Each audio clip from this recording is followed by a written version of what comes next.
नमस्कार मित्रांनो, तूही रे माझा मितवा या मालिकेच्या पुढच्या भागामध्ये आता अर्णव ईश्वरीची गंमत करण्यासाठी आता मुद्दाम एक प्लॅन करतो.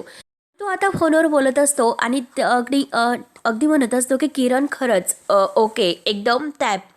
आता ईश्वरी किरण हे नाव ऐकते आणि अगदी बारकाईने अर्णव नक्की काय कुणाशी बोलत आहे हे मात्र चोरून पाहत असते. आणि तेवढ्यात आता तो तिची गंमत करण्याची ठरवतो. आता ईश्वरीला संशय येतो म्हणून ती लगेच आता अंजली ताईंना विचारायला जाते. अंजली ताईंना विचारते की मला एक गोष्ट सांगा अंजली ताई, अहो कुणी किरण नावाची मुलगी आहे की तुमच्या आणि म्हणजे अर्णव सरांच्या ओळखीची?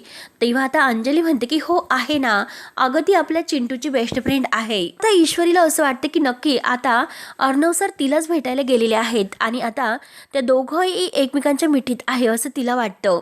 पण मात्र आता ईश्वरी लगेच आता अर्णवला फोन लावण्याचा प्रयत्न करते, परंतु फोन बंद असतो. म्हणून ती आकाशला फोन करून म्हणते की आकाश सर, अहो अर्णव सर तेथे आहेत का? त्यांच्याकडे द्या ना, कारण त्यांचा मोबाईल बंद येतोय. आता आकाश सुद्धा मुद्दा म्हणतो की सर ऑफिसलाच नाही. ते ऐकल्यानंतर आता ईश्वरी म्हणते की काय बोलतात, म्हणजे सर ऑफिसला नाहीत म्हणजे आता काय? सर माझ्याशी खोटं बोलले. म्हणून आता ईश्वरीला रागच येतो. त्यानंतर आता इकडे राकेश मात्र आता सगळे काही पैसे हरून बसतो आणि आता त्याचा जुगाराचा जो काही धंदा सुरू असतो तर तेथे मात्र आता त्याला म्हणजे आता तो मेसेज बघितल्यानंतर तो जो काही गुंडा आहे तो ज्याचे पैसे अजूनपर्यंत राकेशने दिलेले नसतात आणि आता वैतागून तो फोन आणि तो मेसेज पाहतो तर काय तात्या घरी पोहोचलेला आहे त्याच्या फोनवरून त्याला समजते आणि त्याला तर आता धक्काच बसतो.